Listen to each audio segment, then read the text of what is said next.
கர்மத்தின் வழி செல்ல செல்ல கர்மத்தின் வழி குறையும். எப்படி குறையும்?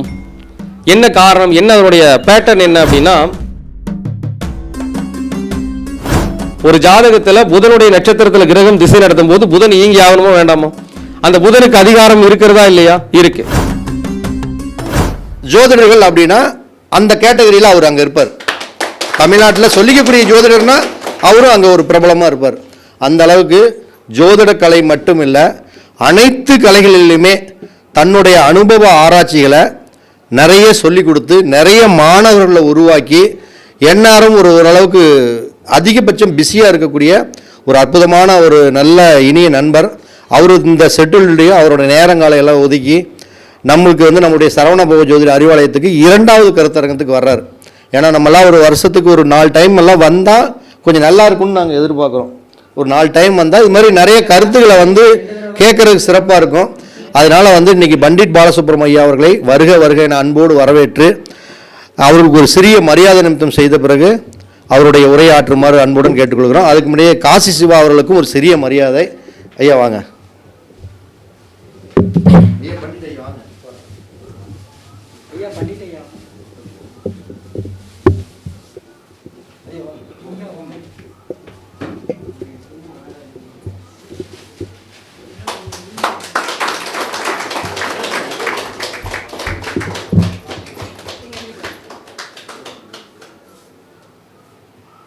நீங்கள் அடிக்கடி கொஞ்சம் கையை தட்டிகிட்டே இருங்க. ஏன்னா நீங்கள் கை தட்டலினா ஒரு வேளை நம்ம பேச்சுக்கு இது நிறுத்த சொல்கிறாங்க, சாப்பாட்டுக்கு போகலான்னு அவருக்கு யாருக்குமே ஒரு ஃபீலிங் வந்துடும். அதனால் நீங்கள் எந்த அளவுக்கு உற்சாகப்படுத்துகிறீங்களோ, ஏன்னா இவரோட பேச்சு எனக்கு ரொம்ப பிடிக்கும். ஏன்னா நிறைய பேர் பேசுவாங்க, நிறைய பேர்த்து அந்த பேசுகிறவங்களெல்லாம் பிடிக்கும். அந்த வகையில் இவர் பேசுனா எனக்கு இன்னும் கொஞ்சம் ரொம்ப பிடிக்கும். நான் நிறையா பார்ப்பேன். வீடியோ எனக்கு பார்க்குறதுக்கு உண்மையாலுமே பிடிக்காதுங்க. ஜோதிடர்களோட வீடியோ சத்தியமே நீங்கள் சொன்ன நம்ப மாட்டீங்க, நான் யார் வீடியோவும் பார்க்க மாட்டேன். பிடிக்காது. ஏன்னா எங்கேயோ வண்டி போகும், சிங்கப்பூர் லெவலுக்கு போகும் வண்டி. ஏன்னா இவங்கெல்லாம் பேசுன என்னென்னா அந்த கண்டென்ட்டை விட்டு தாண்ட மாட்டாங்க. அப்படியே அவங்க பேசுகிறப்ப அந்த கோர்வை சூப்பராக இருக்கும், அந்த மேட்ரு நல்லாயிருக்கும். அதனால தான் இந்த பேச்சையெல்லாம் நம்ம அங்கே உட்காந்து கேட்கலாம். ஐயா அவர்களை பேசுமாறு அன்போடு கேட்டுக்கொள்கிறேன். 2 மைக் இருக்கு. திருச்செந்தூர் வேலவன் பாதம் பணிந்து, என்னுடைய குருநாதர் தெய்வத்திரு முத்தூர் ராமசாமி ஐயா அவர்கள் பாதம் பணிந்து, அர்த்தநாரீஸ்வரர் பாதம் பணிந்து, ஆஞ்சநேயர் பாதம் பணிந்து, காலபைரவர் பாதம் பணிந்து, என் தாய் தந்தையரின் பாதம் பணிந்து,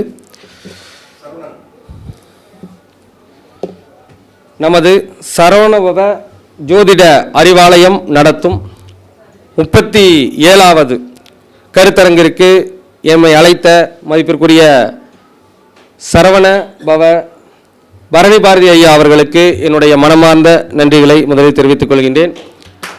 மேலும் அவர்களின் நிர்வாகிகளுக்கும் இந்த கருத்தரங்கிற்கு வருகை புரிந்திருக்கும் அனைத்து நல்லுள்ளங்களுக்கும், இதனை யூடியூப் வாயிலாக கண்டு கொண்டிருக்கும் அனைத்து நேயர்களுக்கும் என்னுடைய வணக்கங்களையும் நன்றிகளையும் தெரிவித்துக் கொண்டு, இப்போ பார்த்தீங்கன்னா இதுக்கு தலைமையே திருச்செந்தூர் முருகன் தான். எனக்கு எப்பொழுதுமே திருச்செந்தூர் முருகன் தான். ஸோ அப்படிப்பட்ட இந்த மேடையில் எனக்கு இந்த வாய்ப்பை நல்கிய பரணி பாரதி ஐயா அவர்களுக்கும் இந்த பிரபஞ்சத்திற்கும் இறைவனுக்கும் நன்றி கூறி, என்னுடைய ஒரு சிறிய உரை, டைம் கம்மியாக இருக்குன்னு சொல்லியிருக்கீங்க, ஸோ சொல்கிறேன், பரவாயில்ல. ஆமாம், ஏன்னா எந்த ஒரு விஷயத்தை சொன்னாலும் அதில் உண்மை இருக்க வேண்டும் அப்படிங்கிறது தான் என்னுடைய ஸ்பீச் எப்பவுமே. எந்த ஒரு மேடை பேச்சாகட்டும், அதில் சொல்லியிருக்கக்கூடிய கருத்துக்களில் உண்மைத்தன்மை இல்லாத விஷயங்களை நாங்கள் எப்பொழுதும் பேசுவதே கிடையாது. நாங்கள் ஒரு விஷயத்தை எடுத்தோம்னா அந்த விஷயத்தை நோக்கித்தான் எங்களுடைய பேச்சு இருக்குமோ தவிர அதில் உண்மைத்தன்மை கலந்தே இருக்கும் அப்படிங்கிறது தான். நவகிரகங்களில் எனக்கு பிடித்தமான கிரகம் யார் அப்படின்னா சனி பகவான். உண்மைத்தன்மையை நீங்கள் பார்த்தீங்கன்னா நான் ஒரே ஒரு விஷயம் தான் சொல்லுவேங்க. நீங்கள் எந்த அளவிற்கு இந்த பிரபஞ்சத்திற்கு உண்மையாக இருக்கின்றீர்களோ அந்த அளவிற்கு இந்த பிரபஞ்சம் உங்களுக்கு உண்மையாக இருக்கும். அது பணமாக இருந்தாலும், நீங்கள் செய்யக்கூடிய செயலாக இருந்தாலும், எந்த விஷயமாக இருந்தாலும் பிரபஞ்சத்திற்கு உண்மையாக இருந்தால் இந்த பிரபஞ்சம் உங்களுக்கு உண்மையாக என்றும் எந்த இடத்திலும் உறுதுணை புரிந்து கொண்டிருக்கும். சரிங்களா? அதான் உண்மை. ஸோ ஜோதிடத்து சாஸ்திரத்தில் நான் கற்றது கை மண் அளவு அப்படிங்கிறது தான் என்னுடைய ஸ்பீச்சுடைய தொடக்கமே. கல்லாதது உலகளவு. சரிங்களா? அப்போ ஜோதிடத்தில் எப்பவுமே வந்து பார்த்தீங்கன்னா நான் தான் பெரியவன் நீ தான் பெரியவன் எப்பவுமே சொல்லவே கூடாது. ஏன்னா நம்ம கற்றுக்கிறது எவ்வளோங்க, கொஞ்சம் தான், கைமண் அளவு தான். ஜோதிடம் அப்படிங்கிறது ஒரு பெரிய கடல். ஸோ ஆரம்பத்துலலாம் வந்து ஸ்பீச் பேசும்போது பார்த்தீங்கன்னா பேசிட்டு மேடை விட்டு கீழே இறங்கி வரும்போது நான் சொல்லுவேன், நாம் தான் சூப்பராக பேசியிருக்கிறோம். எப்படிங்க, பாடல்லாம் முதல்ல பயங்கரமாக பாடுவோங்க. இப்போவும் 2000 பாடலுக்கு மேலே தமிழ் பாடல்லாம் தெரியும். பேசி இறங்கும்போது அப்போ ஒரு மமதை, நமக்கு இத்தனை பாடல் தெரியும், நாம் தான் பெரிய ஆள் அப்படிங்கிற ஒரு மமதையெல்லாம் இருந்துச்சு. அப்போ காலங்கள் கனிய கனிய அனுபவம் வர வர ஜோதிடம் என்ற ஒரு விஷயம் ஒவ்வொரு நாளும் ஒரு அனுபவத்தை உங்களுக்கு கொடுத்து கொண்டே இருக்கும் அப்படிங்கிறது தான் உண்மை. சரிங்களா? அதனால நான் தான் பெரிய ஜோதிடரு அப்படி என்ன சொல்லக்கூடாது, நம்ம மார்த்தட்டி பேசலாம் கூடவே கூடாது. ஏன்னா இறைவன் பிரபஞ்சம் என்று ஒன்று இருக்கிறது. அதற்கு இந்த பிரபஞ்சத்தினுடைய சொல்லுவாங்க இல்லையா, பஞ்சாயத்து தலைவர் ஒருத்தர் இருக்கிறார். யார் தெரியுங்களா? பஞ்சாயத்து தலைவர். ஒரு என்னமோ சொல்லுவாங்க, ஊருக்கு வந்து ஒரு தலைவர் ஒருத்தர் இருப்பாருங்களா. நீங்க செய்யக்கூடிய எல்லா கர்மத்திற்கும் தலைவர் சனி பகவான் இருக்காரு. சனி பகவான் என்னைக்கு உங்களை விட மாட்டார். நல்லதை செய்தால் அவர் நல்லதையே செய்வார், கெட்டதை செய்தால் கெட்டதே செய்வார். ஓகேங்களா? அப்படிப்பட்ட இந்த புனிதமான ஜோதிட கலையில் நாம் ஒரு சில விஷயங்களை, இன்னைக்கு நான் என்ன சப்ஜெக்டுக்கே வரல, ஐயா ஒரு வார்த்தை எழுதி போட்டிருப்பாங்க, தர்மத்தின் வழி செல்ல செல்ல கர்மத்தின் வழி குறையும். எப்படி குறையும், என்ன காரணம், என்ன அதனுடைய பேட்டர்ன் என்ன அப்படின்னா, தர்மம் என்பது 9ஆம் பாவகம் இல்லையா? ஒரு ஜாதகத்தில் தர்மஸ்தானம்னு எத்தனாம் பாவகம்? 9ஆம் பாவகம். 9ஆம் அதிபதியாகிய குரு பகவான் காலபுருஷ தத்துவத்தில் எந்த இடத்துல நீசம்? நீங்களே சொல்லுங்க. 9ஆம் அதிபதியாகிய குரு பகவான் 9ஆம் இடம் தான் தர்மத்தை நிலைநாட்டக்கூடிய ஸ்தானம். எந்த இடத்துல நீசம்? 10ல் தான் நீசம், கர்மஸ்தானத்தில் தான் நீசம். தர்மத்தின் அதிபதி கர்மத்தில் நீசம் அடைகிறார். அப்ப என்ன சொல்றாருங்க, தர்மத்தின் வழி செல்ல செல்ல 9ஆம் இடம்னா என்னங்க, அதிர்ஷ்டம். நாம சம்பாதிக்கிற அதிர்ஷ்டம் எல்லாம் அது என்ன சொல்றாங்க, கொஞ்சமாச்சு கரைக்கணும். நீசம் பண்ணணுமா வேண்டாங்களா? 9ஆம் இடம் என்பது நமக்கு கிடைக்க வேண்டிய அதிர்ஷ்டத்தை என்ன பண்ணணும், நாம நீசம் பண்ணணும். அப்படின்னு என்ன பண்ணணுங்க, நம்ம கையில் இருந்து செலவு பண்ணணும். அப்போ 9ஆம் அதிபதியை என்ன பண்றோம், நாம செலவு பண்றோம். எத்தனை இடத்துல செலவு பண்றோம்? 10ஆம் இடங்கிற கர்மத்தில் செலவு பண்றோம். அதனால என்ன சொல்றாங்க, தர்மத்தின் வழி செல்ல செல்ல குறையும். குறையுமா குறையாதுங்களா? கண்டிப்பா குறையும். அதனால தான் சொல்றேங்க, தான தர்மங்களுக்கு இணையான சக்தி இல்லை. பொண்ணு வேணாங்க. நிறைய பேர் என்ன சொல்றாங்க, எல்லாருமே அந்த கோவிலுக்கு போ இந்த கோவில் போன்னு சொல்றோம் இல்லையா? நல்லா யோசிச்சு பாருங்க, நல்லா மைன்யூட்டமா யோசிச்சு பாருங்க. 9ஆம் இடம் என்னது? கோவில் தானே. 9ஆம் இடம் கோவில் தானே, யாராலையும் மறுக்க முடியாது இல்லைங்க. 9ஆம் இடம் தானே தர்மம். கோவிலுக்கு செல்லாதவர்கள் தர்மத்தை செய்தாலே கோவிலுக்கு செல்வதற்கு சமம். உண்மையா இல்லையா? ஏன்னாங்க நான் எத்தனையோ பெரிய பெரிய கோடீஸ்வரங்கள்லாம் பார்த்துருக்குறோம். 500 கோடி 1000 கோடி சொத்துல கோடீஸ்வரங்களாம் ஜாதகம் பார்த்துருக்காங்க. அவங்க ஜாதகம் பார்க்கும்போது அவங்கெல்லாம் அதிகமாக கோவிலுக்கே போயிருக்க மாட்டாங்க. அவங்களுடைய பின்னணி என்னன்னு பார்க்கும் பொழுது அவர்கள் செய்த தான தர்மங்கள் அவர்களை ஜெயிக்க வைத்திருக்குங்கிற உண்மை அனுபவத்தில் நிறைய பேர் பார்த்து தெரிஞ்சுக்கிட்டோம். அதனால தான் சொல்றோம் உங்களுக்கு, 9ஆம் இடம் தான் கோவில், 9ஆம் இடம் தான் தர்மம். கோவிலில் இருக்கின்ற சக்தி நீங்கள் செய்கின்ற தர்மத்திலும் இருக்கிறது அப்படிங்கிறத மறக்காதீங்க. சரிங்களா? சரி, இப்போ நம்ம சப்ஜெக்ட் என்ன அப்படின்னு பார்த்தீங்கன்னா, நிறைய ஜாதகம் பார்க்குறோம். ஸோ அந்த கோவிலுக்கு போகிறோம், இந்த கோவிலுக்கு போகிறோம், நிறைய கோவில் போய் பரிகாரமெல்லாம் செய்கிறோம். இந்த பரிகாரங்கள் அப்படிங்கிறது எல்லாருக்கும் ஜெயிச்சிருதா, அவருக்கு அந்த அது சம்பந்தமான விஷயங்களுக்கு நிவர்த்தி கிடைச்சிருதா அப்படின்னு பார்த்தா நிறைய நேரங்களில் ஒரு சில நேரங்களில் கிடைக்கிறது இல்லை. ஏன்னா அனுபவத்தில் பார்த்து பார்த்து ஒவ்வொரு ஜாதகத்தை நம்ம பலன் சொல்கிறோம், பரிகாரம் சொல்கிறோம், இவ்வளவு சொல்கிறோமே ஏன் அவங்களுக்கு நடக்க மாட்டேங்குது அப்படின்னு ஆய்வு பண்ண வகையில் நமக்கு கிடைத்த ஒரு விஷயம் என்னன்னா, இந்த காலி கட்டம்னு ஒரு கட்டம் இருக்குது. கேள்விப்பட்டிருக்கீங்களா? காலி கட்டம் இங்கிலீஷில் சொன்னால் தான் புரியும் பாருங்க. எம்டி பாக்ஸ் அப்படி சொன்னால் தான் புரியும் நம்மளுக்கு. அது என்னங்க சார் காலி கட்டம் அப்படின்னா, இப்போ நம்ம ஜாதகத்தை எடுத்தோன்னே நம்மளால சொல்லணும் என்ன பண்ணுவாங்க தெரியுங்களா, ஜாதகத்தை எடுத்து வச்சுக்கிறாங்க. சார் நீங்கள் எம்டி பாக்ஸ்ன்னு சொன்னீங்க, ஜாதகத்தில் எனக்கு கிட்டத்தட்ட 5-6 கட்டம் எம்டி பாக்ஸாக இருக்குதுங்க சார், அப்போ எனக்கு 6 கட்டமும் காலி கட்டமான்னு கேட்குறாங்க. காலி கட்டத்தினுடைய அர்த்தம் என்ன அப்படின்னா, இருக்கிறது 9 கிரகம் தான். நீங்கள் எப்படி கொண்டு கிரகத்தை போட்டாலும் மிச்சம் 3 கட்டம் காலி கட்டம் ஆகிறதுக்கு வாய்ப்பு நிறைய இருக்கு. அப்போ காலி கட்டம் அப்படிங்கிறது வெறும் எம்டி பாக்ஸாக இருக்குது பார்த்தீங்களா, கிரகம் இல்லாத கட்டம் மட்டும் காலி கட்டம் இல்லைங்க. ஒரு பாவகத்திற்கு கிரகத்துடைய பார்வைன்னு ஒன்று விழுவும், அதையும் பார்த்துக்குங்க. இருக்குமா இருக்காதுங்களா? இப்போ சூரியன் சந்திரன் புதன் இதுக்கெல்லாம் எத்தனாம் பார்வை? 7ஆம் பார்வை இருக்கு. செவ்வாய்க்கு 4, 7, 8 இருக்கு. குருவுக்கு 5, 7, 9 இருக்கு. அதே மாதிரி சனி பகவானுக்கு 3, 7, 10 இருக்கு. அப்போ அந்த கிரக பார்வையெல்லாம் பார்க்கணும் இல்லைங்களா? அப்போ உங்களுடைய ஜாதகத்தை கட்டத்தை எடுத்து வச்சுக்கோங்க, 9 கிரகங்களை எழுதி வச்சுக்கோங்க. இருக்கு இல்லையா 9 கிரகம், கண்டிப்பாக எங்கெங்கே இருக்குதுன்னு பார்த்து வச்சுக்கோங்க. அந்த ஜாதகத்தில் எந்த ஒரு பாக்ஸை வந்து எந்த கிரகமும் பார்க்கல, அந்த பாக்ஸில் எந்த கிரகம் இல்லையோ அதுதான் உங்களுடைய காலி கட்டம். சரிங்களா? இப்போ நம்ம டீமில் எத்தனையோ பேர் வந்திருப்பீங்க, காலி கட்டம் இருக்குமா இருக்காது? யாருக்காச்சும் ஒருத்தருக்காச்சு? எல்லாருக்கும்லாம் இருக்காதுங்க சார். எல்லாருக்கும் ஏதோ ஒரு வகையில் ஒரு பாக்ஸ் வந்து கனெக்ட் ஆகிருக்கும். 100க்கு 80% 85% கனெக்ட் இருக்கும். வேணா செக் பண்ணி பார்த்துக்கோங்க. நீங்கள் 10 ஜாதகம் பார்த்தீங்கன்னா அதில் கிட்டத்தட்ட வந்து பார்த்தீங்கன்னா ஒரு 7 ஜாதகம் 8 ஜாதகம் எல்லாமே அந்த கிரகங்களுடைய பார்வை ஏதோ ஒரு அமைப்பு இருக்கும். ஏதாச்சும் ஒரு 2 ஜாதகமாவது எப்படி இருக்குங்க, ஒரு கட்டமாச்சு காலி கட்டம் இருக்கும். காலி கட்டம்னா மறுபடியும் சொல்கிறேங்க, கிரகம் இல்லாத கட்டம் இல்லை, கிரகம் இல்லாமல் இருந்து அந்த பாவகத்திற்கு கிரக பார்வையும் இல்லாமல் இருக்கின்ற கட்டம் தான் என்ன கட்டங்க? காலி கட்டம். அந்த காலி கட்டம் அப்படிங்கிறது உங்களுடைய வாழ்வில் உங்களை முழுமை வர விடாது. ஒண்ணு வேண்டாங்க சார், ஒரு ஜாதகத்தில் 2வது பாக்ஸ் காலி பாக்ஸ்னா என்ன பண்ண முடியும்? ஏதாச்சும் பண்ண முடியுமா? 2வது பாக்ஸ் காலி பாக்ஸ், அதாவது காலி பாக்ஸ்ல எம்டி பாக்ஸ் அப்படின்னா ஒரு ஜாதகத்தில் 2ஆம் இடத்துல தான் என்ன இருக்குதுங்க? குடும்பம் இருக்கு, நாம சம்பாதிக்கிற சம்பாத்தியம் இருக்கு, வாக்கு இருக்கு, பேச்சு இருக்கு, இதெல்லாமே அதில் தான் இருக்கு. அப்போ ஒரு ஜாதகத்தில் 2வது பாக்ஸ் எம்டி பாக்ஸ் ஆயிடுச்சு அப்படின்னா அந்த 2வது பாக்ஸுக்கு உண்டான அந்த விஷயங்கள் நமக்கு கிடைக்குமானா கிடைக்காது. அதற்காக நீங்கள் ஏங்கிக் கொண்டே இருப்பீர்கள் அப்படிங்கிறது அந்த எம்டி பாக்ஸ் சொல்லக்கூடிய ரகசியம். சரிங்க சார், இப்போ இந்த 2வது பாக்ஸ் எம்டி பாக்ஸ் ஆயிடுச்சு, அது எப்பவுமே எம்டி பாக்ஸாகவே வேலை செய்யுமா? அது ஒரு விஷயம் இருக்கு இல்லைங்களா சார். இந்த பாக்ஸ் வேலையே செய்யாதா? நிறைய பேர் யூடியூப் பார்த்துட்டு இருக்கிறீங்க. சரிங்க, 2வது பாக்ஸ் எம்டி பாக்ஸ். ஆமாங்க சார், எனக்கு 2வது பாக்ஸ் எம்டி பாக்ஸ் தான். ஒன்று வேண்டிய ஏதோ ஒரு லக்னம், அந்த 2ஆம் இடத்துல எந்த கிரகமும் இல்லை, 2ஆம் இடத்தை எந்த கிரகமும் பார்க்கல, 7ஆம் இடத்துல 8ஆம் இடத்துல இருந்தால் தான் 2ஆம் இடத்துல ஒரு கிரகம் பார்க்கும்.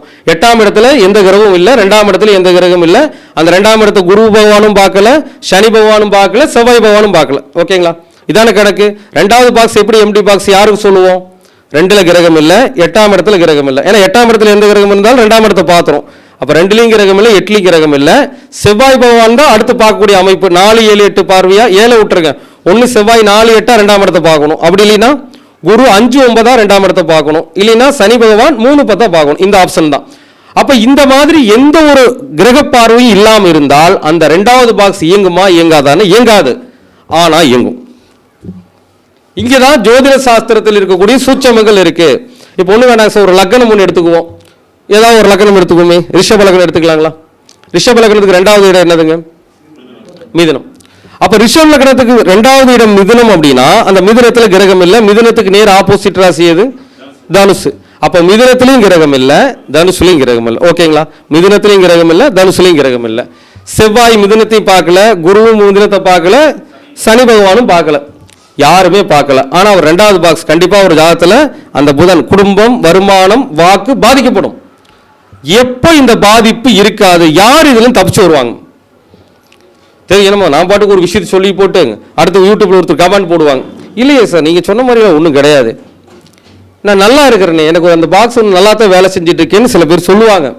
அப்போ யாருக்கு அந்த புதனுடைய இயக்கம் கிடைக்கும்னு ஒன்று வேணும் இல்லைங்களா? அப்போ புதனுக்குன்னு நட்சத்திரம் 3 இருக்குதா இல்லையா? என்ன நட்சத்திரம் இருக்குதுங்க?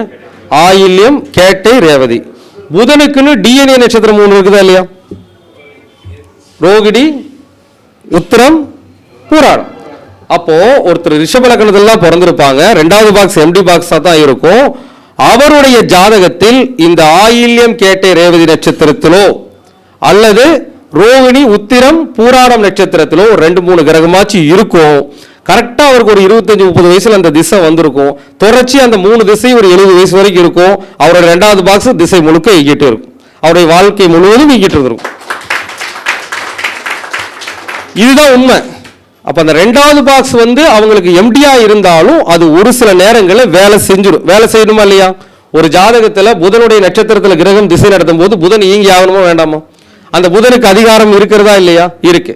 புதனுடைய டிஎன்ஏ நட்சத்திரத்தில் ஒரு கிரகம் இருந்தாலும் அந்த புதன் இயங்கித்தான் ஆகணும். அப்போ இந்த மாதிரி நிலையில் இருக்கிறவங்க அந்த எம்டி பாக்ஸ் தோஷத்திலிருந்து தப்பிச்சுக்குவாங்க. இதுதான் சத்தியம். சரிங்களா? இதுதான் உண்மை. இப்போ உதாரணமாக ஒரு விஷயம் சொல்றேங்க. என்னுடைய ஜாதகத்தில் 2வது பாக்ஸ் எம்டி பாக்ஸ் தான். எப்படி சார் கல்யாணம் பண்ணீங்க? கேள்வி இருக்குது இல்லையா? ராகு திசை முடிகிற வரைக்கும் அந்த 2ஆம் பாவத்துக்கான கனெக்டிவிட்டியே இல்லை. குரு திசை வந்தோன்னு குரு தன்னுடைய சுயம் நட்சத்திரத்தில் இருந்ததுனால அந்த 2வது பாக்ஸ் இயக்கிட்டார். எல்லாரும் சொன்னாங்க உங்களுக்கு கல்யாணமே நடக்காது நாங்க அந்த குரு திசை குருவாக இயங்கி 2வதா சொல்றேங்க. 2வது அதிபதி குரு ஜெயிச்சு வச்சார். என்னுடைய ஜாதகம் மட்டும் இல்லைங்க. எதுக்காக சொன்ன உதாரணத்துக்கு நம்ம ஜாதகமே இருக்கிறதுனால தான் சொன்னேங்க. இந்த மாதிரி நிறைய பேருடைய ஜாதகங்கள்ல அந்த 2வது பாக்ஸ் எம்டி பாக்ஸா இருக்குது அப்படின்னா என்ன பண்ணுவாங்க, அந்த நட்சத்திரத்துல கிரகங்கள் வரணும், திசை இருக்கணும், அப்பதான் என்ன ஆகும், அந்த பாக்ஸ் பூர்த்தி ஆகும். சரி சார், ஒரு ஜாதகத்தில் நாம சொன்ன மாதிரி 2வது வீட்டில் கிரகம் இல்லை, 2ஆம் இடத்தை எந்த கிரகமும் பார்க்கல, அதே மாதிரி 2ஆம் அதிபதி நட்சத்திரத்தில் கிரகம் இல்லை, அந்த 2ஆம் அதிபதி கூட அந்த டிஎன்ஏ நட்சத்திரத்திலும் கிரகம் இல்லை அப்படின்னா அப்போ உங்களுக்கு 2ஆம் இடம் வேலை செய்யுமா? இப்போ அடுத்த பரிணாமத்துக்கு போறோம். எல்லாத்தையுமே ஒரு முடிவுக்கு என்ன பண்ணணுங்க, தெளிவாக கொண்டு வந்ததுக்கு அப்புறம் தான் நம்ம விடை சொல்லணும். சரி சார், இப்போ சொன்ன அமைப்புல 2லயுமே இல்லை, அடுத்த ஆப்ஷன் என்ன அப்படின்னா ஜோதிடத்துல எது சார் யோகம்? சூப்பர். நம்முடைய சித்தர் மக்கள் ரிஷிகள்லாம் என்ன சொல்லியிருக்காங்க, ஜோதிட சாஸ்திரத்தில் கிரக சேர்க்கை தான் யோகம் இல்லையா? கிரகம் சேராம யோகம் கிடைக்குமா? ஆண் பெண் சேராம குழந்தை கிடைக்குமா? அதான யோகம். ஒரு மனிதனுடைய வாழ்க்கை தத்துவம் என்னங்க, ஆண் பெண் சேர்ந்து ஒரு குழந்தை பெற்றெடுத்து வாழ்க்கை வாழ்றாங்க. ஆண் பெண் சேர்ந்தா தான் அடுத்து வாரிசு உருவாகுது. அப்போ 2 கிரகங்கள் சேர்ந்தால்தான் யோகமே. தனித்திருந்தா யோகம் இல்லை. ஒண்ணு வேணாங்க, நீங்க கோடிக்கணக்கில் சம்பாரிச்சு வீட்டை போட்டுட்டு வீட்டுக்குள்ளே இருந்தீங்கன்னா அதுல என்ன இருக்குது? என்ன இருக்குதுங்க? ஒண்ணுமே கிடையாது. அப்போ நாம என்ன சொல்றோங்க, கிரகம் இணைந்தால் மட்டும்தான் அது யோகம் அப்படிங்கிறதுனால இப்போ நான் சொன்னேங்க, உதாரணமாவே சொல்றேங்க, இந்த ரிஷப லக்னத்தில் ஒருத்தர் பிறந்திருக்காங்க, புதன் அந்த 2வது வீட்டில் மிதுனத்துல கிரகம் இல்லை, தனுசுல இல்லை, அந்த 2ஆம் பாவத்தை எதுவும் பார்க்கல, புதனுடைய நட்சத்திரத்தில் கிரகம் இல்லை, டிஎன்ஏ நட்சத்திரத்தில் கிரகம் இல்லை. ஆனால் ஏதாவது ஒரு திசை நடக்குதுங்க சார். ஒன்றும் இல்லை, சிம்பிளா சொல்ல போனோம்னா ரிஷப லக்னத்துக்கு சூரியன் அப்படின்னு வச்சுக்கோங்க. சூரியன் எத்தனை வருஷம்? ஒரு 6 வருஷம் நடக்கும். சரி, கரெக்டாக அவருக்கு ஒரு சூரிய திசை ஒரு 22 வயசுல ஒரு 23 வயசுல வருதுன்னு வச்சுக்கோங்களேன். எத்தனை வருஷம் நடக்கும்? ஒரு 6 வருஷம், 29 வரைக்கும் நடக்கும். அடுத்து என்ன திசை வரும்? சந்திர திசை வரும். இப்போ அடுக்கப்புறம் செவ்வாய் திசை, இப்படி எல்லாமே வருமா? ஒண்ணு வேண்டாங்க சார், ஒரு ஜாதகத்துல அவருடைய சூரியன் இருக்கிறார் இல்லையா, புதனோட இணைஞ்சுதான் இருப்பார், கிட்டத்தட்ட தோராயமே எப்பவும் பக்கத்துல தான் இருப்பார். அப்ப சூரியனோடு சந்திரன் இணைஞ்சிருக்கிறார். அப்படி சூரியனோடு சந்திரன் புதன் எல்லாமே இணைஞ்சிருக்காங்கன்னு வச்சுக்கோங்க. அப்ப நமக்கு சூரிய திசை நடக்கும் பொழுது புதன் கூட தான் இருக்கிறாரு. நல்லா யோசிச்சு பாருங்க, சூரியனோடு யார் இருக்கிறா? புதன் கூட இருக்காரு. இவருக்கு தான் புதன் எங்கேயும் போய் வேலை செய்யல, ஆனா சூரியனோடு இணைந்த புதன் பலன் கொடுத்தாகணுமா வேண்டாமா? அப்போ அவருக்கு அந்த சூரிய திசை நடக்கின்ற பொழுது அந்த 2ஆம் பாவம் இயங்கும். ஏன்னா அந்த யார் சேர்ந்திருக்கிறாங்க சூரியனோடு? புதன் என்ற கிரகம் சேர்ந்திருக்கிற. புதன் பலன் கொடுத்தாகணுமா இல்லையா? சேர கிரகம் பலன் கொடுத்தாகணுமா வேண்டாமா? 100% கொடுக்கணும், கொடுக்காம இருக்கிறதுக்கு வாய்ப்பே இல்லை. ஆனா அந்த கிரகம் எந்த அளவுக்கு கொடுக்கணும் ஒரு கணக்கு இருக்கு. லைட்டா கொடுக்குதா, டைட்டா கொடுக்குதா? அதான கேள்வி. ஒண்ணு வேண்டாம் இல்லைங்க, ஒரு சூரியன் ஒரு ராசிக்குள்ள 10 டிகிரியில் இருக்குன்னு வச்சுக்கோங்க, புதன் ஒரு 20 டிகிரி இருக்காருன்னு வச்சுக்கோங்க. அப்ப புதன் நிறைய கொடுப்பார். ஏன் நிறைய கொடுப்பாருங்க? ஒரு ராசி கட்டத்திற்குள் எந்த கிரகம், ஒரு கிரகத்தை விட இன்னொரு கிரகம் எது அதிகம், அதை விட அதிக பாகையில் இருக்குதோ அந்த கிரகம் தான் அதுக்கு அதிகமான பலன் செய்யும். அப்ப சூரியனோட புதன் சேர்ந்திருக்காருன்னா சூரிய திசை வரும்போது சூரியன் 10 டிகிரி, புதன் 20 டிகிரினா யார் பலன் அதிகமா கொடுப்பா? புதன் தான் கொடுப்பா. அந்த நேரத்தில் புதன் இயங்கியே ஆக வேண்டும். அப்போ இந்த மாதிரி சூழ்நிலைகள் அப்படிங்கிறது ஜாதகத்தில் இருக்கிறதா அப்படின்னு என்ன பண்ணணுங்க? ஆய்வு பண்ணணும். அது அப்படி இருந்துட்டாலும் அந்த பாவகம் இயங்கிரும். இன்னொரு சூட்சம் இருக்கு, அந்த சூட்சமா பரம ரகசியம், அது வெளியே சொல்ல மாட்டோம். இதையும் தாண்டி இயங்குற அமைப்பு இருக்கு. எல்லாத்தையுமே சொல்லிட்டு வச்சுக்கோங்களேன். அப்ப நமக்குன்னு ஒரு என்னமோ சொல்லுவாங்கல்ல, குருநாதர் கையில ஒரு வித்தையாச்சும் கடைசியில் வச்சிருக்கணும் வச்சிருப்பாங்க. அதான் இதை தாண்டியும் அந்த 2ஆம் பாவம் இயங்குவதற்கென்று ஒரு உள் சூட்சமும் இருக்கிறது. சரிங்களா? அந்த சூட்சமத்தை வெளியே சொல்ல மாட்டோம்.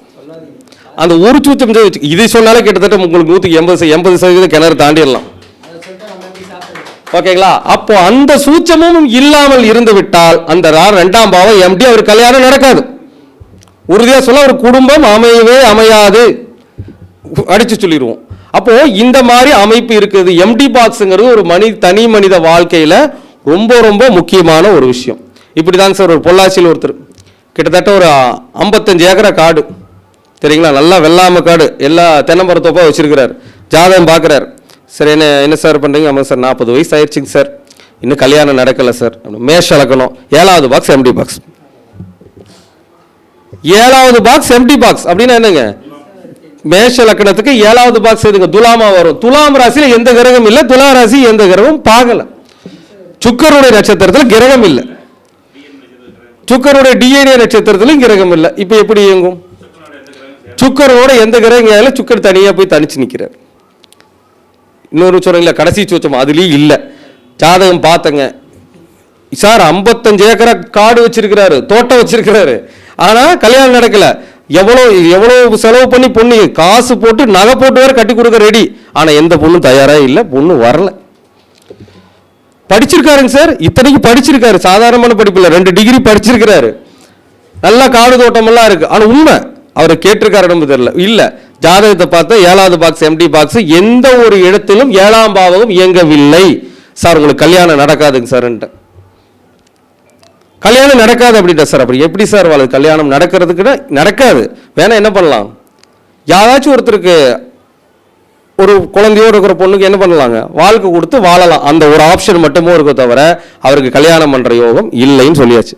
இந்த மாதிரிங்க உங்களுடைய ஜாதகத்தில் எம்டி பாக்ஸ் ஒன்று இருக்கு, பார்த்துக்கோங்க. 12 பாக்ஸில் எது எம்டி பாக்ஸோ அதை மட்டும் கவனத்தில் வச்சுக்கோங்க. அந்த பாக்ஸ் நான் முழுமையாக ஆய்வு பண்ணணுங்க.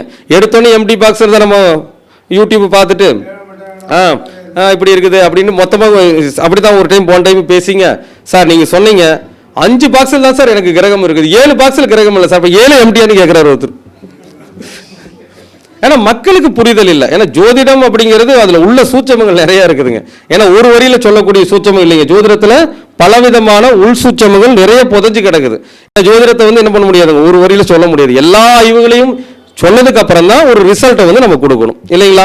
அப்போ இந்த மாதிரி நிறைய விஷயங்கள் நம்ம என்ன பண்ணணுங்க, பார்த்து கவனமாக சொல்லணும். அடுத்து இன்னொன்று இருக்குதுங்க, இந்த விஷயம் ரொம்ப ரொம்ப முக்கியமான விஷயம். ஒரு ஜாதகத்தில் நல்லா புரிஞ்சு வச்சுக்கோங்க. நீங்கள் எந்த ஜாதகமாக இருந்தாலும் கையில் எடுத்து பார்த்துக்கோங்க, கரெக்டாக இருக்கும். ஒரு ஜாதகத்தில் நல்லா புரிஞ்சுக்கோங்க, ராகுவுடைய நட்சத்திரங்கள் என்னென்ன? திருவாதிரை, சுவாதி, சதயம். ராகுவுடைய டிஎன்ஏ நட்சத்திரங்கள் என்ன? அது தெரியாது. ராகுவுடைய டிஎன்ஏ நட்சத்திரங்கள் திருவாதிரை, சுவாதி, சதயம் அப்படிங்கிறது ராகுவுடைய நட்சத்திரம். ராகுவுடைய டிஎன்ஏ நட்சத்திரங்கள் என்ன? பூசம், விஷாகம், சதயம். அப்போ சதயம் ரெண்டு பக்கம் வந்துருச்சு. அப்போ இந்த 5 நட்சத்திரம் இருக்குதா இல்லையா? அப்போ மொத்தமாக 5 தானே வருது. ஏன்னா சதயம் 2 பக்கம் ஒன்றா வந்துடுது. அப்போ என்னதுங்க, திருவாதிரை, சுவாதி, சதயம், பூசம், விசாகம். அந்த 5 நட்சத்திரம் எல்லாருக்குமே தெரியும் இல்லைங்களா? இந்த 5 நட்சத்திரத்தில் யாருக்கு கிரகம் இல்லையோ கரெக்டாக நோட் பண்ணி பாருங்க. இந்த 5 நட்சத்திரத்தில் யாருக்கு கிரகம் இல்லையோ அவர்கள் எல்லாத்துக்கும் கொடுப்பாங்க, அவன் எதையும் அனுபவிக்க முடியாது. செக் பண்ணி பார்த்துக்குங்க. அவர் உழைப்பு எல்லாம் கஷ்டப்படுவார், எல்லாம் பண்ணுவார். ஆனா அவர் பண்ணின எல்லா விஷயம், அது பணமா பொருளா ஏதோ, எல்லாத்தையும் அடுத்தவன் நல்லா அனுபவிப்பான். அடுத்தவன் சொல்லணும்னா அடுத்து வெளியாளாவும் இருக்கலாம், இல்லை குடும்பத்தில் கூட இருக்கலாம், மனைவி மக்கள் எல்லாமே அனுபவிப்பாங்க. அந்த ஜாதகர் அந்த விஷயத்தை முழுமையாக அனுபவிக்க மாட்டார், அனுபவிக்க முடியாது. ஏன்னா எத்தனை ஜாதகத்தை போட்டு செக் பண்ணிக்கணும் கரெக்டாக இருக்கும். யாருக்கெல்லாம் கிரகம் இல்லை சார் சொல்லுவாங்க இல்லையா, சார் நான் அடுத்தவனுக்கு உழைச்சு அடுத்தவங்க தான் சார் எல்லாம் பயனடைஞ்சாங்க, எல்லாம் அவங்க நான் சம்பாரிச்சாலும் அவங்க அனுபவிச்சுட்டு இருக்காங்க சார், நான் இன்னும் அனுபவிக்கலைங்க சார் இருக்கும். அந்த 5 நட்சத்திரத்தில் கிரகம் இல்லைன்னா வேணா செக் பண்ணி பார்த்துக்கோங்க. திருவாதிரை, சுவாதி, சதயம், பூச, விசாகம் கிரகம் இருந்தால் தான் அவன் அனுபவிக்க பிறந்தவங்க. சரி சார், சரி கேள்வி கேட்பாங்க, ஏன் சார் இப்படி பலனை சொல்லிட்டீங்க, பாவம் இல்லையா, அவங்க ஏதாச்சும் ஒரு பரிகாரத்தை சொல்லி கொடுங்க அப்படின்னு. இதெல்லாம் ராகுவுடைய நட்சத்திரங்கள். அப்ப என்ன பிரச்சனை அப்படின்னா, உங்கள் முன்னோர்கள் செய்த புண்ணியம் உங்களுக்கு இல்லைன்னு அர்த்தம். ராகுனா யாருங்க? தாத்தா தானே ராகு, பாட்டன் தானே. அப்போ முன்னோர்கள் செய்த புண்ணியம் இல்லாத காரணத்தினால் நீ கோடிக்கணக்கில் சம்பாரிச்சுக்கோப்பா, அனுபவிக்க முடியாது. அதுதான் அங்கே சொல்லக்கூடிய விஷயம். சில பேர் சொல்லுவாங்க, இல்லையா எனக்கு கோடிக்கணக்கில் சொத்து இருக்குது, நிம்மதியாக இருக்கிறியா? இல்லை, அந்த சொத்துல ஏதோ ஒரு விடலாங்க, அதுக்கு நாளுக்கு நாள் அலைஞ்சுக்கிட்டு இருக்கிறோம். இந்த மாதிரி ஏதாவது ஒரு ப்ராப்ளம் அவங்களுக்கு வந்துகிட்டே இருக்கும். அப்போ அதனால என்ன சொல்றேங்க, ராகுவுடைய நட்சத்திரத்தில் கிரகம் இல்லை சார், இப்போ சொன்ன 5 நட்சத்திரங்கள் கவலைப்படாதீங்க, அதுக்கு பரிகாரம் இருக்குது. அப்போ ராகுனா யாருங்க? தாத்தன் தானே. ராகு என்ன சொல்றாங்க, அப்பாவுடைய அப்பா, அந்த வழி தான் தாத்த வழி தான். ஒன்றும் இல்லைங்க சார், முதியோர் ஆசிரமம் இருக்குது இல்லையா, முதியோர்கள் ஆசிரமங்கள், முதியோர் ஆசிரமங்களுக்கு உணவு உடை இந்த மாதிரி உதவிகளை செஞ்சுக்கிட்டே இருந்தீங்கன்னா என்ன ஆகிடும்? நீங்க அதுக்கு அதாவது தோஷம் வந்து நம்ம அனுபவிக்க முடியும்னு இல்லை, என்னமோ சொல்லுவாங்களே சார் எனக்கு வந்து சுகருங்க சார், சுகர் வந்தால் என்ன பண்ண முடியாது, ஸ்வீட் சாப்பிட முடியாது, அந்த மாதிரி தான். அப்போ நம்ம என்ன அர்த்தம்னா அந்த மாதிரி நம்ம முதியோர்களுக்கு உதவி செஞ்சோம் அப்படின்னம்னா இது கொஞ்சமாச்சு சாப்பிடலாம், ஸ்வீட்டு கொஞ்சமாக சாப்பிடலாம் இல்லைங்களா, சாப்பிடாம இருக்கக்கூடாது இல்லை. இப்போ பந்தியில் வைக்கிறாங்க, இப்போ பந்தியில் வைக்கிறாங்க சார், நமக்கு ராகு நட்சத்திரக்கு இறக்கம் இல்லை, பந்தியில் வைக்கிறாங்க, சாப்பிடலான்னு ஆசை தான், சின்ன வயசுல சாப்பிட்டு பழகியாச்சு, ஒரு லைட்டாக தொட்டு வாயிலாச்சும் வச்சுக்குவோம், அந்த மாதிரி ஏதாச்சும் கொஞ்சமாச்சு அனுபவிக்கலாம், அதான் சொல்கிறேங்க. அப்போது உங்களுக்கு என்னங்க, ராகுடைய நட்சத்திரம் இருக்கிறாங்களா முதியோர்களுக்கு ஆசிரமங்களுக்கு உதவி பண்ணுங்க, ராகுடைய தோஷம் படிப்படியாக குறைவாகும், கொஞ்சமாச்சும் டேஸ்ட் பார்த்துக்கலாம் அதான் விஷயம் உங்களுக்கு. அந்த மாதிரிங்க அந்த ஜோதிட சாஸ்திரத்துக்குள்ள உள்சூச்சம், இப்போ நான் சொன்ன விதி மட்டும் இல்லைங்க, இன்னொன்று சொன்ன இல்லைங்களா, யாருக்கும் மரியாதை சூச்சம் விதி ஒன்றில் வச்சிருக்கிறோம், அந்த விதிலையும் கிரகம் இல்லைன்னா தான் அவங்க கஷ்டப்படுவாங்க. அந்த மாதிரி நிறைய விஷயங்கள் உள்ள ஒட்டி கிடக்குதுங்க. ஏன்னா எல்லாத்தையும் இங்கேயே சொல்லிட்டு முடியாதுங்க, ஏன்னா அது நம்ம ரொம்ப அனுபவம் ஆராய்ச்சி ஒவ்வொரு இடத்துலையும் நம்ம அதில் தெளிவாக ஆய்வு பண்ணி தான் பதில் சொல்லி ஆகணும். ஏன்னா இப்போல்லாம் வந்து நாங்கள் வந்து கிளைண்ட்ஸ் வராங்கன்னா சார், இப்போ அனுபவம் சார், நாங்கள் வந்து எங்களுடைய பெருமைக்காகலாம் சொல்லவே இல்லை, நாங்கள் அனுபவம் ஒவ்வொரு நாளும் கிடைக்கின்ற அனுபவத்தை பொறுத்து. நான் கிளாஸ் ஸ்டூடெண்ட்டு நிறைய பேர் 2-3 பேர் வந்திருக்கிறாங்க, அவங்களுக்கே தெரியும். நான் வந்து ஜோதிடத்தில் எப்படி கற்றுக் கொடுக்குறேன், எந்த மாதிரி நம்ம போகணும் ரூட் வந்து தெளிவாகவே சொல்லிக் கொடுப்போம். அது இதாவது இது நிறைய பேர் என்ன சொல்லுவாங்கன்னா, என்னுடைய கிளாஸுக்கு விளம்பரம் பண்ணுறக்காகலாம் சொல்கிறது இல்லை, நாங்கள் சொன்ன கிளாஸ் நாங்கள் 110 நாள் கிளாஸ் போட்டோம், நீ கிளாஸ் 120 நாள் கலந்து போயிட்டுருக்கு, 200 நாள் 220 நாள் கிளாஸ் எடுக்க போகிறோம், வியாபாரத்துக்காக நாங்கள் கிளாஸ் பண்ணலை, ஐயாவுக்கெல்லாம் தெரியும். அதாவது முழுமை பெற வேண்டும், எந்த ஒரு விஷயங்களாக இருந்தாலும் அதை வந்து முழுமை பெற வேண்டும், உண்மையாக முழுமை பெற வேண்டும், சொல்ற விஷயங்களால அனைவரும் பயனடைய வேண்டும் அப்படிங்கிறதா எங்களுடைய வகுப்பினுடைய நோக்கமாகவே இருக்கும். அந்த மாதிரி தான் இது வரைக்கும் சொல்லியும் கொடுத்துருக்குறோம். இப்போ என்னன்னாங்க சார், நம்ம ஒரு பலன் சொல்றேன்னு வச்சுக்கோங்களேன், ஜாதகர் எப்போ மிரண்டு போவார் கேட்பாங்க இல்லையா, என்ன சார் சந்திர நாடி என்ன சொல்லுவீங்க, ஜாதகம் வந்து நீ சந்திர நாடி இதெல்லாம் வச்சு சொல்லுவீங்க. நீங்கள் ஒரு கணக்கு வச்சுக்கோங்க, வர்றவங்க என்ன பிரச்சனையை சந்திச்சிருப்பாங்க, ரொம்பலாம் தேவையில்லை, இந்த திசாபுத்தி அந்தரத்தை வச்சு கடைசி 2 வருஷத்தில் என்ன பிரச்சனை சந்திச்சிருப்பாங்க, இப்போ என்ன பிரச்சனைக்காக வந்திருக்காங்கிறத அந்த இடத்துல சொல்லிடலாம். அந்த அளவுக்கு நாங்கள் வந்து அனுபவப்பட்டுட்டோம். இப்போ வர்றவங்களுக்கு நான் ஒன்றுமே சொல்கிறது இல்லைங்க சார், பொதுவாக 1000 பரிகாரம் இருக்குது, திதி சூனியம் முடக்கு அது இதுன்னு ஏகப்பட்ட பரிகாரங்கள் இருக்கிறது. எந்த பரிகாரத்தை எந்த நேரத்தில் செய்தால் சரியான விடை கிடைக்கும் அப்படிங்கிற அளவுக்கு இந்த பிரபஞ்சம் எனக்கு இப்போ வந்து ஒரு தகுதியை கொடுத்துருக்கு. இப்போ அதை கிளைண்ட்ட உபயோகப்படுத்திட்டு வர்றேன், ரொம்ப ரொம்ப நல்ல ரிசல்ட். நேற்று ஒருத்தர் வந்தார், நிறைய பரிகாரம் சொல்லுங்க, ஐயா மாணிக்க ஐயா வரல, ஜஸ்ட் வந்தோடனே உள்ள வந்து சிரிச்சுக்கிட்டே வந்தார். என்னையான்னு கேட்டாங்க, ஒரு ஆஸ்பத்திரிக்கு போய் ஒரு நோயாளிக்கு ஒரு ஆரஞ்சு பழம் வாங்கி கொடுத்துருவாங்க சொன்னாங்க, ஒரு தொடர்ச்சி ஒரு 6 மாதம் 1 வருஷம் செய்ய நல்லது நடக்குங்க. ஒரே வாரத்தில் ஒரே டைம் செஞ்சு அவருக்கு கிட்டத்தட்ட 1 கோடி ரூபாய்க்கு கடன் இருந்து அந்த இடம் விற்காம இருந்து வித்து 1 கோடி ரூபாய் கடன் அடைச்சிட்டார். இதை கூட அவர் பார்த்துட்டு இருக்கலாம். இதெல்லாம் பெருமையோட தான் சொல்றதுங்க. ஏன்னா நம்ம ஒரு ஜோதிடருடைய பலமே என்ன தெரியுங்களா, நம்ம ஒரு பரிகாரத்தை சொல்றோம் அப்படின்னா அதை வந்து அவங்க செஞ்சு வெற்றி அடைஞ்சு இன்னும் 2 ஆட்களை அனுப்புறாங்க இல்லையா, அப்பதான் அந்த ஜோதிடர் வெற்றியான ஜோதிடர். ஏதோ வந்து யூடியூப்ல வீடியோ போட்டோம், ஸோ எல்லாத்துக்கும் வந்து நம்ம பலன் சொன்னோம், ஒரு ஆள்கிட்ட வந்து நிறைய பேர் பார்த்துருப்பீங்க யூடியூப்ல, எத்தனை ஒரு அப்பாயின்மெண்ட்டு ஃபீஸு 5 நிமிஷம் தான் பேசுவார், சில பேர் 2 நிமிஷம் தான் பேசுவாங்க, பேசிட்டு என்னம்மா கேள்வி இதை இப்போ நடக்க அவ்வளோதான் கட் பண்ணிடுவாங்க. இப்படிப்பட்ட ஜோதிடரும் இருக்கிறாங்க. நான் வந்து அவங்களுக்கு குத்தம் சொல்லலை, மக்கள் நீங்கள் தான் பார்த்து போகணும். அதில் நம்ம வந்து அவங்க வந்து எவ்வளோ பெரிய பிரபலமான ஆளாக வேணால் இருக்கட்டும், அதை பற்றி நம்ம கவலைப்பட வேண்டியதில்லை. உங்களுக்கு அவர் சொன்ன சார், அவர் ஒரு 2 நிமிஷம் பேசியிருக்கட்டுங்க, அந்த 2 நிமிஷம் பேசி அவர் சொன்ன விஷயம் சக்ஸஸ் ஆனீங்களா, அதான் கேள்வி. ஓகேங்களா? அப்போ அந்த மாதிரிங்க எந்த இடத்துல என்ன பிரச்சனை, இப்போ என்ன மருந்து, உடம்புல ஒரு மனுஷனுக்கு எத்தனை வியாதி வேணாலும் இருக்கலாம் இல்லைங்களா, இப்போ இந்த நேரத்தில் உங்களுக்கு என்ன பிரச்சனை, அந்த பிரச்சனைக்கு என்ன செஞ்சா தீர்வு கிடைக்கும் அப்படிங்கிறத கிட்டத்தட்ட எவ்வளவு வருஷமா 16-17 வருஷமா ஆய்வு பண்ணி இன்னைக்கு தான் ஒரு நிலைக்கு பாருங்க, இந்த பெருமை இப்பதான் ஒரு நிலைக்கு கொண்டு வந்திருக்கிறேன் நான். இது நானுங்கிறதுக்காக இல்லை, இந்த பிரபஞ்சம் எனக்கு கொடுத்த ஒரு ஆசி, அதுதான். அதனால வந்து பாருங்க, நம்ம செய்ய வேண்டிய பரிகாரம் என்ன, சும்மா கண்ட இதுக்கு வந்து பரிகாரம் பண்றதை விட இந்த காலத்துல என்ன பரிகாரம் செய்யணுமோ அதை பார்த்து செஞ்சோம் அப்படின்னா கண்டிப்பா உங்களுடைய வாழ்க்கை வெற்றியாகும். நான் அடிச்சு சொல்லுவேன், இது வந்து இது கடைசி இவன் ரொம்ப காலமெல்லாம் இல்லைங்க சார், ரொம்ப காலமெல்லாம் இதை செஞ்சு நான் சக்சஸ் ஆகுன்னு சொல்லவே இல்லை. இந்த கடைசி ஒரு 6 மாசத்திற்கு உள்ளார இந்த விஷயங்களை கடைபிடிச்சு வர்றவங்களுக்கு எல்லாருக்குமே ஒரு சிறந்த ரிசல்ட் கிடைச்சிட்டு இருக்கு, உறுதியா சத்தியமா கிடைச்சிட்டு இருக்கு. இதுல என்னன்னா ஓ அதையும் சொல்லிடுவோங்க நாங்கள், உங்களுக்கு இப்போ கிடைக்காது, அதையும் சொல்லிடுவோம். இந்த 2 வருஷம் என்ன பரிகாரம் செஞ்சாலும் 2 வருஷத்துக்கு கிடைக்காது, 3 வருஷம் கிடைக்காது. ஆனால் இந்த பரிகாரம் செஞ்சீங்கன்னா இந்த 6 மாசத்துக்குள்ள இது நடக்கும் அப்படிங்கிற சத்தியமான வார்த்தையை சொல்கிறோம். சத்தியமாக நடக்கும். ஏன்னா திருச்செந்தூர் முருகனுடைய அவருடைய அந்த தலைமையை வச்சு நான் சொல்கிறேன், அந்த அளவுக்கு அதனுடைய பலன்கள் நடந்து கொண்டிருக்கு. இது ஏதோ நான் விளம்பரம் பண்ணுறதுக்காகவோ எப்பவுமே அந்த பழக்கமே நமக்கு கிடையாது. எதை சொன்னாலும் எந்த இடத்தில் சொன்னாலும் அதில் ஒரு உண்மைத்தன்மை இருக்க வேண்டும் அப்படிங்கிறது தான் எங்களுடைய வாழ்க்கை. இது இப்போ கூட சொல்லுவாங்க, இத்தனை பேர் ஜாதகம் பார்க்க வந்திருக்கீங்க இதுக்கு மீட்டிங்க்கு, இந்த ஜாதகத்தை வச்சு இவருடைய வாழ்க்கை நிகழ்வு இப்படி தான் போயிட்டு இருக்கும் அப்படின்னு ஒரு 4 ஜாதகத்தை கொடுத்தீங்கன்னா கூட 4 ஜாதகத்தை வச்சு உங்களுக்கு இந்த பிரச்சனை ஓடிட்டு இருக்கு, இந்த பிரச்சனை இப்போ தான் தீர்வாகும், இதை செஞ்சீங்கன்னா ஜெயிக்கணும், செய்யுங்க, கண்டிப்பாக ஜெயிச்சிருவீங்க அப்படிங்கிறது ஆணித்தரமாக சொல்ல முடியும். ஆனால் நேரம் பத்தாதனால நம்ம மீட்டிங்கெல்லாம் வந்திருக்கீங்க இல்லையா? ஏன்னா இந்த உண்மை அப்படிங்கிற நம்ம கிளாஸஸ் நம்முடைய மீட்டிங்லேயே பார்ப்போம். எந்த விஷயத்த ஒரு போர்டில் போட்டு எடுப்போம், கரெக்டாக இருக்கும். யார் இல்லைன்னு இது வரைக்கும் சொன்னதே கிடையாது. அந்த அளவுக்கு அதனுடைய துல்லியத்தன்மை இருக்கும். இதில் இன்னொரு விஷயம் என்னன்னாங்க, இன்றைய கருத்தரங்கம் வந்து எத்தனாவது கருத்தரங்கம்? ஏன்னா எந்த ஒரு கருத்தரங்கம் வந்தாலும் அந்த முழு மன நிறைவோடு நம்ம முடிக்கணும். இன்றைய கருத்தரங்கம் 37வது கருத்தரங்கம். பாருங்க, எத்தனையோ கருத்தரங்கம் எப்போவோ நடந்திருக்கலாம், இது 37. 3 7 எத்தனைங்க? அப்போ எத்தனை? 1. இன்னைக்கு ஞாயிற்றுக்கிழமை 1. எல்லா ஞாயிற்றுக்கிழமை புதுசாக 1 தான். ஆனால் எல்லா கருத்தரங்கும் அப்படி வராது இல்லையா? 1 வரும், 10 வரும், ஒரு 28 வரும், 19 வரும், அல்லது 37 வரும். 37 வந்திருக்கு, இப்போ 1. அப்போ ஞாயிற்றுக்கிழமைங்கிற 1, இன்னைக்கும் 1 கணக்கு வந்துருச்சு. ஓகே, 37ங்கிறது 1, ஞாயிற்றுக்கிழமைங்கிறது 1. அடுத்துங்க, இன்று சூரியன் இருக்கக்கூடிய இடம் எது? 1ங்கிற சூரியன் தானே. இங்க இருக்கக்கூடிய இடம் எதுங்க? சிம்மத்தில் எதில் இருக்கிறாரு?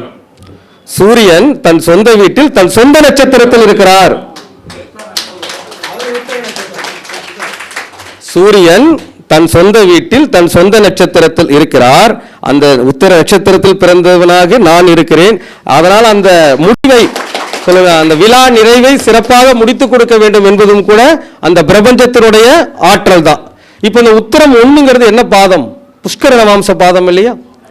விழா நிறைவு பெற போவதும் புஷ்கர நவாம்ச பாதத்தில் தான் நிறைவு பெற போகுது. அந்த புஷ்கர நவாம்சம் இருக்குதுங்க. இன்னொரு விஷயம் நம்ம சொல்லணும் அப்படின்னா, இன்னைக்கு கோச்சாரத்தில் சந்திரனை கூட எடுத்து பாருங்க, நவாம்ச கட்டத்தில் சந்திரன் எங்க இருக்காருன்னு எடுத்து பாருங்க. நவாம்சத்தில் சந்திரன் எங்க இருக்காருன்னு எடுத்து பாருங்க. மிருகசீர்ஷம் 1 நவாம்சத்தில் எங்க வரும்? சிம்மத்தில் தானே வரும். இப்ப எல்லாமே சிம்மம் தானே இன்னைக்கு. இந்த விழாவினுடைய இன்றைய நாள், இந்த விழாவினுடைய அந்த என்னங்க, அந்த எத்தனாவது கருத்தரங்கத்துடைய எண், இது 2 சொல்லக்கூடிய விஷயம் சூரியனை. அந்த சூரியன் இன்று இருப்பதும் தன்னுடைய சொந்த வீட்டில் தன்னுடைய சொந்த நட்சத்திரத்தில் இருக்கிறார். கோச்சார சந்திரனும் நவாம்சத்தில் சிம்மத்தில் தான் சென்று கொண்டு இருக்கிறார். வேற எடுத்து பார்த்துக்கும். சரிங்களா? அப்போ எந்த ஒரு நிகழ்வுகளும் நாம் நடத்துவது கிடையாது. எல்லா நிகழ்வுகளும் இந்த பிரபஞ்சத்தினுடைய ஆசியுடனும் அனுமதியுடனும் இந்த இறைவனுடைய அனுமதியுடன் தான் நடந்து கொண்டிருக்கிறது.